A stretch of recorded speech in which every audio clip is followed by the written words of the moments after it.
With word of the president's COVID diagnosis, what are his supporters thinking about the coming election? Here's senior contributor Ted Koppel.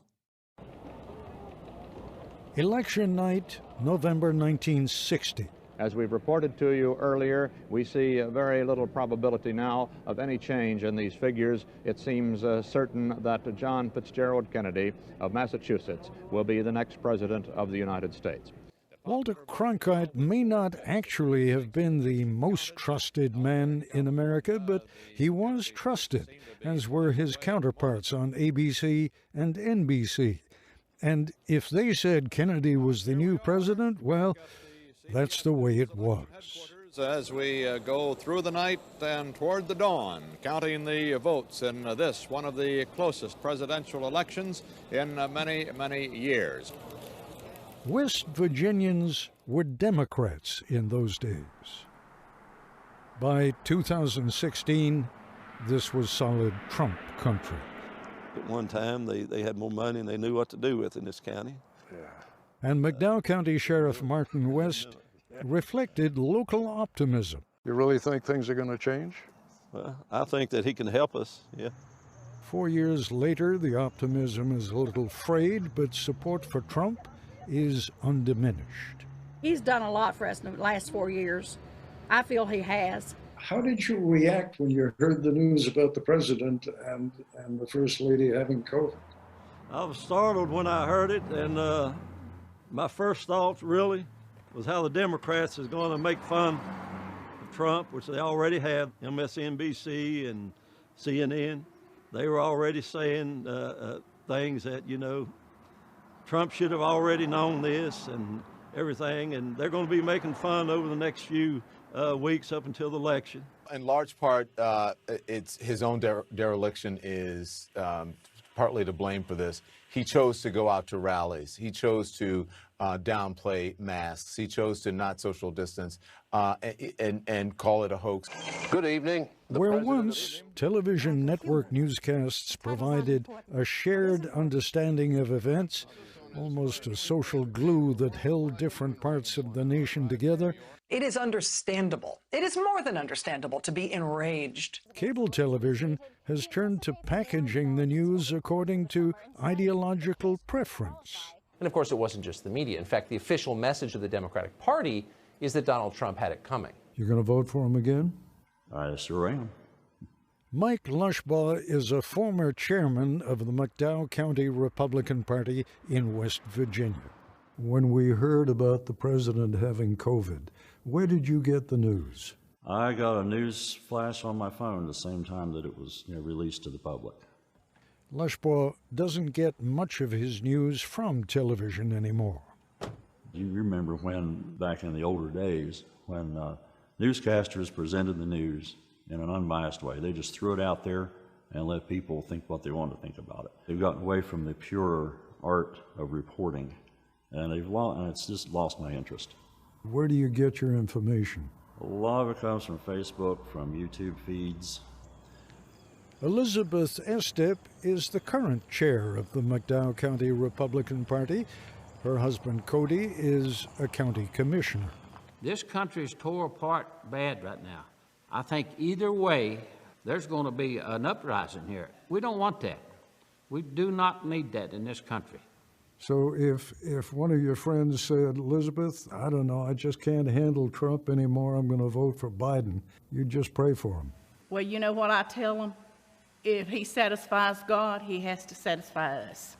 This has been prophesied. And if God chose him, we need to shut our mouth, the way I feel. So you think God chose Trump to serve 2 terms? Yes, I do. Dusty Klein is the mother of 3. Her husband is a coal miner. She's a college grad, studied nursing. I asked her about COVID. Have people in this administration been taking it seriously enough? Now, I ask you that as a former nursing student. I know people that have worn masks and done everything right and stayed home except for going to the grocery store, and they still ended up sick. Do you listen to radio at all? No. You read newspaper? No. Where did you hear about the president having COVID? I think it was on social media, Facebook maybe. For some time now, and by the millions, people have been turning to social media platforms. The story of the 2020 election on social media is really one of domestic partisan activity. We've seen large hyperpartisan news outlets just getting enormous numbers on social media, and they're doing it in an environment where it's a pretty loose, laissez-faire attitude toward truth, and in which this goal is just to engage people, to keep them clicking and scrolling. Kevin Roos writes a column on technology for the New York Times. So you have these just enormous numbers for these hyper-partisan news sources that are basically disconnected from the larger mainstream media. But I think what a lot of them have in common is that they're very skilled at provoking outrage. There's a saying that what's enraging is engaging. Trump, of course, eventually got coronavirus. Where once we assembled facts in order to change opinions, now the entirety of Silicon Valley is working against Donald Trump and Republicans this year. there is an accumulation of opinions regarding mask wearing, which is that the evidence is somewhat mixed, given that which ultimately distort the facts. If Trump loses, it's President Harris. Yeah. That, pay attention. And you're telling me that they have more people coming to them than collectively come to ABC News, NBC News, CBS News, New York Times, Washington Post. Spell that out for me. Where are they going? So there's a right-wing commentator named Ben Shapiro. So again, the media's take here is that if Trump had just said the right things, if Trump had been super strict in what he said, then he wouldn't have gotten COVID. He's very popular among conservatives.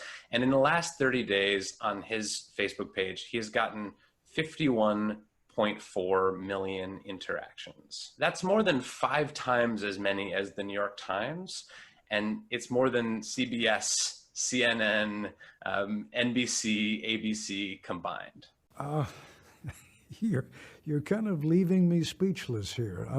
The president is ill, and a lot of the people that he has been with over the last few days are quite ill, and yet you're telling me that more people are getting their information from these outlets than they are from what we have traditionally looked upon as reliable news sources. Yeah, I would say that's true, and it's part of why there is so much misinformation about things like the coronavirus. I don't think that's all social media's fault. What I do think social media has done is radically amplify those things because they are engaging, because they keep people's attention. Just saying wear a mask, it works, is a useful message and even a life-saving one, but it's not a very interesting one.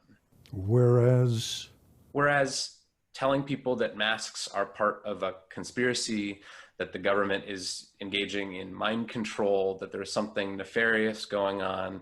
I mean, these are thriller plots. But I think ultimately the platforms ultimately have to decide whether or not they care if information is true or false. Which would appear to lead to this sad conclusion. When we are unable to agree on what constitutes the nature of a lie, it can be all but impossible to settle on the truth.